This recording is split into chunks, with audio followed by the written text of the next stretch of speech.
Hi there, friends. This is going to be a tough one. I'm Tiff. I read books normally, but the other day I read an article, and I read the Neil Gaiman Vulture article, so that's what we're going to talk about. I wanted to break it down a little bit for those of you who maybe don't want to read it because of the explicit nature of it. It was very hard to read in some areas. The whole concept of it is hard to read, but it was very explicit in detailing what happened. And I found that kind of hard to read, and I have found that for other people that is a little bit difficult to read. And I tried my best to figure out a way that I could summarize it and discuss the nature of it with you without getting into the explicities, as well as getting the point across of how terrible this was. So I have now read the article twice. The second time I skimmed a lot of the background, and I'll tell you why in a minute. And then I read Neil Gaiman's response blog, which was a waste of time to read, to be honest. If you do want to read the article, there's a couple different ways that you could read the article. I read it through an archive link on Reddit. You could pay the paywall fee, or you can read it on Libby. Most libraries have magazines, and I remember this when I went to go search for something on Libby, and it popped up with, hey, we have all these magazines. And I was like, oh, do they have this one? So if you search up New York Magazine on your Libby, your library may carry it and may allow you to read a copy. Most libraries allow you to read the newest edition and various older ones. So check that out. If you use the Libby app, do remember you can read magazines on Libby. So this was the Vulture column of the New York Magazine. It is a very, very well written article. It is in depth, it is long. It took me an hour to read it the first time. Some of that was putting it down because I needed to walk away, go pace the room, and come back, or I needed to go pet the dog. There was a bit, but it is a long read, and it is very well researched. And I do think the author, who I should have written down their name, I'll put it right here. I do think the author did a fantastic job of researching this and talking about things in a way that gets the point across of what happened, as well as being respectful to the reader and the victims. I really think they did a good job, because this does definitely in most cases center the victims. Okay, so I want to give you kind of a brief overview of what the article is. So the article is essentially a retelling of what happened to Scarlett Pavlovich, who is the main victim that kicked this off. She's the first person that spoke out and kind of got the ball rolling on a lot of this. I haven't listened to the podcasts from last summer, but if you do, she is one of the women mentioned. She is what we were told over the summer, the hot tub woman. The one who everything happened in a hot tub, which it was not a hot tub, so we'll get to that. And then it highlights some of the other women who came forward after her, as well as gives us backstory on Amanda Palmer and Neil Gaiman. So what I am not going to do is give you the backstory on Amanda Palmer and Neil Gaiman. I think that takes away a little bit from it. I do think it gives some context, but I don't think that context is necessary for this. When I read the article, I didn't know who Amanda Palmer was. I'm not good with pop culture with all aspects of pop culture. I'm good with very niche parts of pop culture, and I'm not good at celebrities. I'll be honest, I didn't know who Neil Gaiman was until 2017, when the American Gods TV show came out. That's when I learned who Neil Gaiman was. And subsequently, that's when I read American Gods. So I watched Coraline, but I knew it as a Henry Selick project, not as Neil Gaiman. I didn't know it was a book until 2020. That's when I learned that it was a book, and it was written by Neil Gaiman, and I was like, oh, that's the American Gods guy. And then I found out he wrote a whole bunch of YA books and a bunch of other things. I did not know who he was, because my book experience was Stephen King. So I'm gonna go into that with letting you know that. So the article gives you a lot of backstory on who Amanda Palmer is, how she became famous, her relationship with Neil, and then some backstory on Neil's life and experiences with Scientology that I didn't even know that he grew up in Scientology. So those are the backstory, the bits and pieces you need to know. I'm gonna go through the stories chronologically instead of in the order that the article went in. So the article basically is arranged where it gives us an introduction to when Pavlovich met Palmer, and then goes through a bit of Pavlovich's initial experiences, and then gives us some backstory, and then continues, and then gives us another story, and then continues and gives us another story. It's framed in a way that kind of gives us a break from all of the stuff that happened with Pavlovich, which, to be fair, was kind of nice. But it wasn't until the second read that I got the timeline. And one of the reasons I did go back and reread it is I had seen a lot of people commenting on Palmer's involvement and to what level was she complicit in all of this. And I was a bit confused, and then I realized that when I was scrolling, I had skipped a paragraph. And so I'm glad I reread it. I believe the earliest incident was with Kendra Stout, who was 18 at the time. And essentially, she was a fan, and through some discussions, she was kind of manipulated. It is alleged that she was, all of this is alleged, by the way, she was manipulated into what Gaiman called a BDSM relationship. This is when we get the "call me master" line. So that gives a little bit of details about her. She was very young. She was 18 at the time. And then we get Katherine Kendall, who was 22 at the time. And after her experiences, which she was also manipulated into as a young fan, she was given $60,000 for therapy after what was very heavily implied coercion. The third one is a woman who went by the name of Rachel, and she was young. She was 20 at the time. This is where Palmer comes in. So she met Palmer and hooked up with her at a show. And after their encounter, which was, from what the article said, consensual, Palmer took half-nude pictures of her and asked for her permission to send them to Gaiman. After some back and forth, Palmer introduced her to Gaiman, saying that she thought that he would love Rachel. And Rachel said that she felt like Palmer gave her to him as if she was a toy. So this was in like 2015, it was like the mid 2010s, somewhere around there. Then I'm not sure exactly when this started in the timeline, but it ended in 2021. Palmer and Gaiman had bought property where Palmer wasn't comfortable because it was very wooded. That's where Neil felt comfortable, apparently. And they had a couple that worked on their property who basically, they said, if you do all this work, we'll give you a part of the property and a cabin on it. And eventually the couple started going through a divorce, and the woman, Caroline, who was 54 at the time, or is 54 now, I'm not sure. Some of them it said age at the time, and then some it just said in age. So I'm assuming she's 54 now. And this was like 8 years ago. She stayed living on the property in exchange for work. She slipped into alcoholism, and it's pretty much implied that Neil took advantage of that situation to get her into a relationship. She says after the second encounter, she started feeling guilty. She brought it up to him, said she didn't want to do it anymore. And at some point during their conversations, he had implied that he liked their trade. And she took that as her living situation was in jeopardy if she did not continue. There are other situations that are described with her that I won't go into super detail with, but she ended up getting, after she finally cut him off, which is because he tried to initiate an encounter with her while his 4-year-old son was in the bed with them. And she told him no in no uncertain terms and did exit that situation.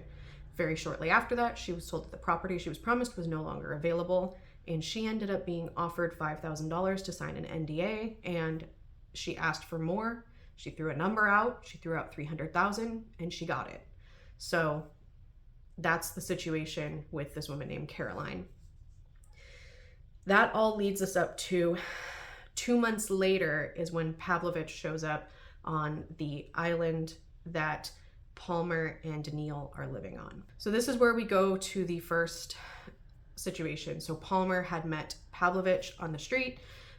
They hit it off in a conversation and got exchanged phone numbers, and Palmer invited Pavlovich to her island, to the island where she lived, to attend a party, and eventually she ended up becoming their unpaid babysitter. Palmer's unpaid babysitter. Pavlovich says that Palmer discussed paying her multiple times, but it never really happened. And Pavlovich, had no money at the time. Pavlovich says that she was struggling financially at the time, and she enjoyed Palmer's company and had a bit of a crush on her, so she kept doing these things as favors. Palmer is said to have liked the kind of trade and barter community and did a lot of like, I do something for you, you do something for me. So it's unclear whether she ever actually intended to pay Pavlovich for her babysitting services. Apparently what kicked this all off is one weekend, Palmer came to Pavlovich and said that their nanny had recently quit. They were in emergency need of someone. Could she watch their 5-year-old son at Gaiman's house? Pavlovich agreed. She said she didn't really know who Gaiman was at the time. Like, she knew who he was, but she'd never read any of his books. So she was just trying to make a good impression. Eventually, she was sitting outside. He gave her a couple glasses of wine and told her that, oh, we have this great soaking tub on the property. This is what I believe, like, I was told through the like Twitter chains that I got this, that it was a hot tub. It was this, like, it was just a tub. This picture is in the article. She said she was uncomfortable, and he was like, don't worry, it'll just be you. It's super private and relaxing. And then she was in the tub for a little bit, and he showed up. She says that she told him no multiple times. He persisted anyway. I will not detail what he did to her, but you can read it in the article. It's pretty bad. She was mortified after. She said that she went back to Palmer's house and cried in the shower for a while, trying to figure out what she was supposed to do. Shortly after that, her lease was coming up, ending on her apartment, and Palmer offered her to be a live-in nanny. And since Pavlovich had nowhere else to go, she is estranged from her family, she agreed. And this gets into the whole power dynamic. This was clearly a struggling young woman. She was 20 years old, who had no family, minimal support, didn't know where to go, and this wealthy couple was reaching out to offer her a place to stay and companionship.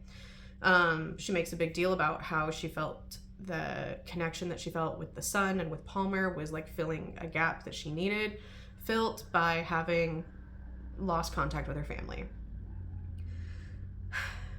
During the encounter with Neil, apparently this is where kind of the implication of Palmer's involvement comes in, or at least her knowledge of the situation. She told Neil, according to the words said by Pavlovich, that Neil told her, Amanda said I couldn't have you. So, either that was, there's lots of ways you can interpret that, but it doesn't look good to me at all. Flashing forward to when she became their live-in nanny, everything really kind of spiraled into a very horrendous situation for Pavlovich. The way that it's written and it's interviewed, it sounds like she was basically afraid all of the time. She ended up, despite saying no, giving in, because one of the trauma responses. So everyone thinks about flight or fight, but there are more. There are also freeze and fawn. And I believe there's one other one. I think there's 5. But freezing is when you just literally, you freeze up. A lot of people have that happen in emergency situations. Fawning is another one, and that's the one where you just kind of give in and you do exactly as you're told because you are afraid to act otherwise. Pavlovich indicates that she had been assaulted before, and so it doesn't take a big leap to assume that she was afraid because of the recurring trauma. Essentially, Gaiman tried to say that this was a BDSM relationship. He'd implied it to her. He'd implied it to other women in the list that I gave you in the beginning. The article does explain why this is not BDSM. For one, there's no consent on any of this, and none of the things that go along with BDSM that make it safe are here. None of this was safe, and that is the big line there, is safe and consent. And I'm not part of the community. I cannot give you other details. Other people on threads have done a really good job of explaining why this is not this, and the article itself does a pretty good job of hitting the bullet points of why. Situation was so bad, Gaiman continuously referred to Pavlovich as slave to the point where his 5-year-old son started referring to her as slave.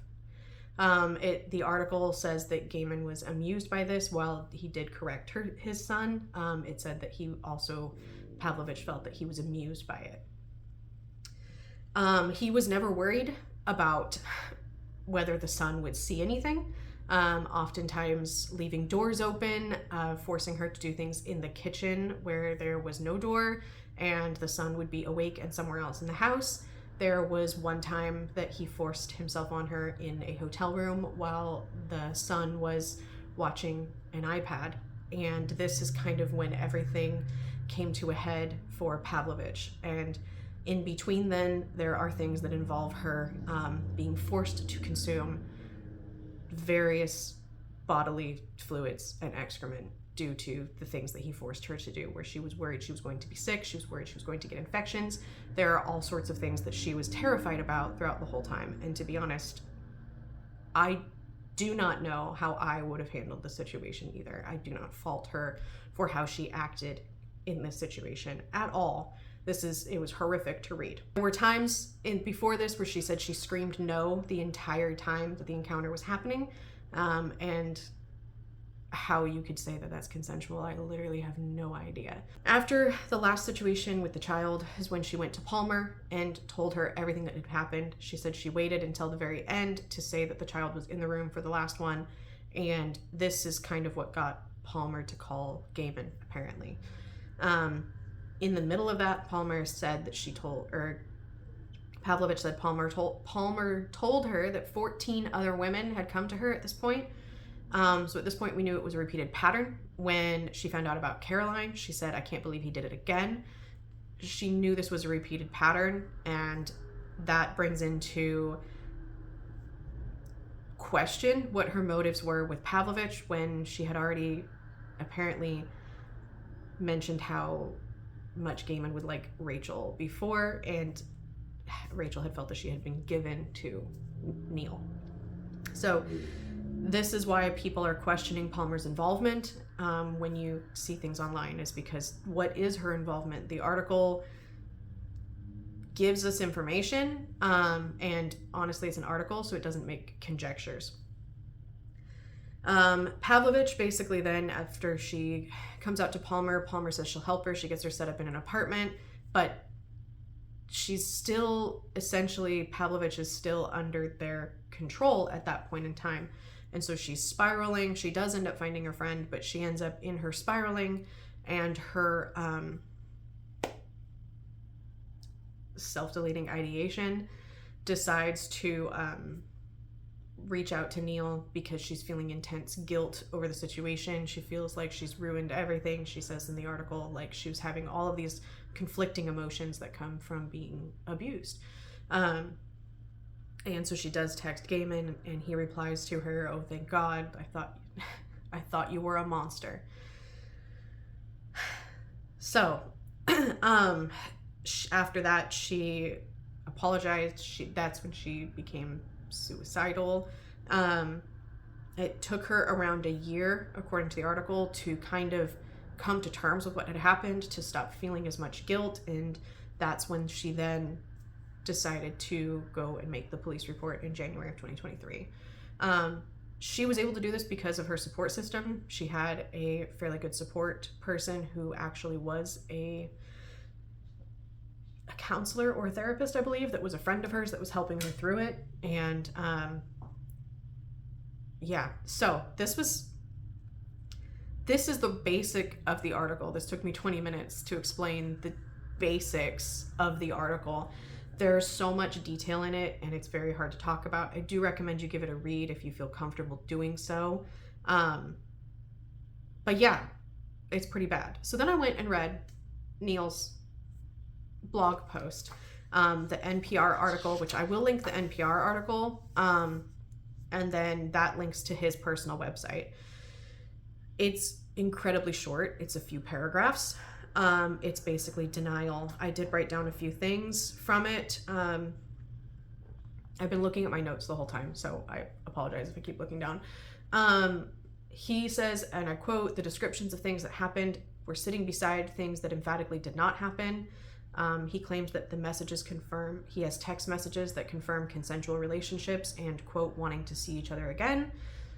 He remembers the interactions as positive and happy on all sides. He claims that he was at fault because he was emotionally unavailable to these women while being sexually available, and that he was careless with people's feelings. He says that he's learning and he is trying to do the work needed. And then he says that, quote, I can't accept being described as someone I am not. He could have just left it at saying nothing, because this says nothing. There's so much in here that's not addressed. Obviously, I assume he has lawyers and people that would not let him address things specifically. It didn't need to be said. It didn't need to be said. I don't know what is going to happen with this going forward. I do know that online discourse is a mess. People are mad at John Scalzi. I follow him on Blue Sky, and so I've seen some of it. And then I only check Blue Sky every few days, but he posted the Vulture article, and he was like, today is a tough day. People were tagging him and asking if they could still keep him as the last good one, and he basically made a statement that said, I'm not comfortable with that. You shouldn't put anyone on a pedestal, and implied that I don't remember the exact wording, but the paraphrasing is that if you put someone on a pedestal, then any slip up he has, even if it's not this nature or this egregious or anything, he's going to be scrutinized and under the microscope essentially for everything. And that's not a comfortable place to be in. And also, it's just not healthy to idolize people. It's not healthy to put people on a pedestal. It's not healthy to need people to be perfect. And he basically said that this should be a time when, rather than looking for the person to replace this person, be reflecting on whether that's a healthy thing to do in the first place. And obviously it's the internet, so half the people are happy about it and half the people are upset about it because they feel like he should have said something different. He shouldn't have said anything at all, and he's insulting people's grieving, and it's just frustrating. That's the other thing I do want to mention briefly, is I am a little frustrated with some of the online discourse about this, where people who are saying that they didn't like Neil Gaiman before are being accused of virtue signaling, and people are taking that as a personal attack. There are statements like that are like, I didn't like him and you shouldn't have. That is not an okay way to have this discourse. I personally was never, like I said, I didn't know who he was until 2017. I didn't grow up with his books, so I understand that can be it's grief. You're grieving the loss of something. I do want to say, if you get into public discourse about this, be cognizant that people are grieving. This is a loss.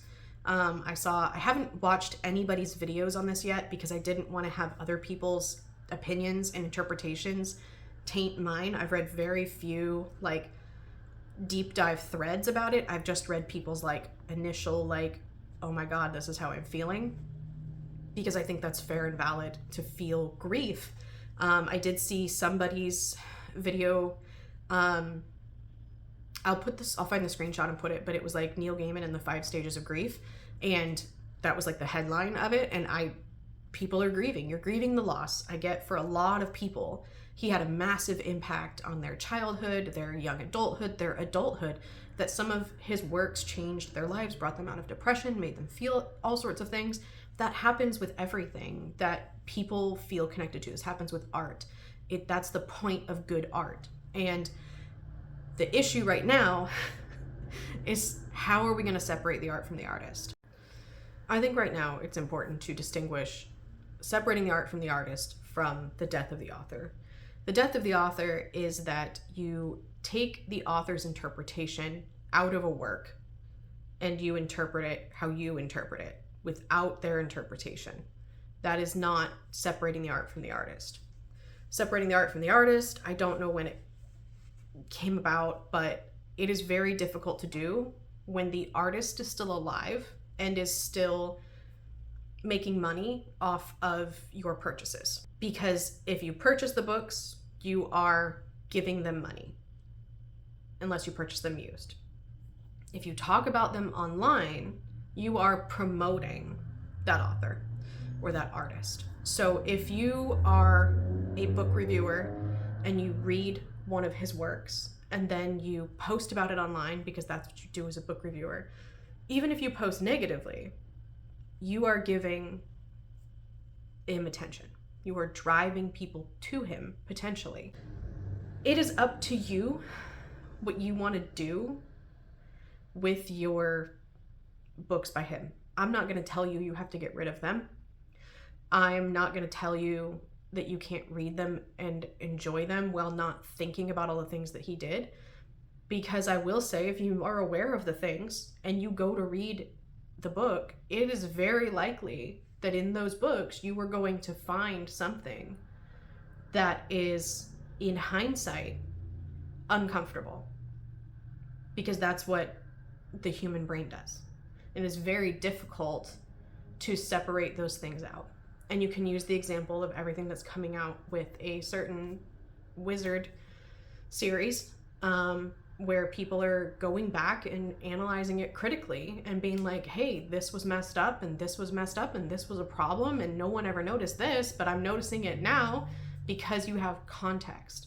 And that is where separating the art from the artist is, in my opinion, extremely difficult, because a good artist weaves themselves into their work. Their work is intrinsically linked to them, because you cannot make good art that is soulless. It's not good art that way. And it's really, really difficult to not put your worldviews into things that you write or draw or perform. It's very, very difficult to do that. And that's why you can read somebody's work and go, I think I know exactly who this is, even if there was no name on it. I could pick up most things written by Stephen King without knowing it was Stephen King, and I could read maybe 20 pages and go, this is a Stephen King, because their worldviews are in it. And separating those two things is extremely difficult. And I think right now is a hard time to be doing that when everything is so fresh. The other thing I really want to say is to stop policing how people speak about this. It is one thing if someone gets online and says, I always knew and you should have known, or someone gets online and says, yeah, I never liked him anyway, I can't understand why the rest of you did. I can understand that. But there's a difference between that and between allowing people to say negative things. And to be fair, I don't think right now is the time to criticize, because it takes away from all of the other discussion. Right now, the discussion is about the victims. Right now, the discussion is how to moving forward. It's not about me and my previous feelings. It's not about saying, oh, hey, this was kind of icky. Like, maybe I should have looked more into it. It's not about that right now. So there's a time and a place, but if some people's way of acknowledging it is to be like, I feel uncomfortable now because I always felt uncomfortable and I never said anything, I feel like that's an important conversation to have. But there's this weird thing, and it happens with people's favorites all the time. I always wonder when this stuff happens, when will it be okay to criticize? And I do understand that while people are grieving is not the appropriate time, but it feels like the same thing that always happens on the internet. Now's not the time. People are grieving. Now's not the time. I don't know what to do with that, but that's personal feeling on it. What we're not going to do is tell people how to process their emotions. We're not going to tell people how to do that. Unless you are their therapist, you are not going to help to tell them how to process their emotions unless you are their therapist. And what we're not going to do is pretend like it didn't happen. So that's the other thing we're not going to do. Beyond that, I don't really know what to do. I'm getting rid of the one book I have that I also thrifted. I'm going back and forth on whether I'm going to donate it, because I just hate throwing away books, but I think I'm just going to throw it away.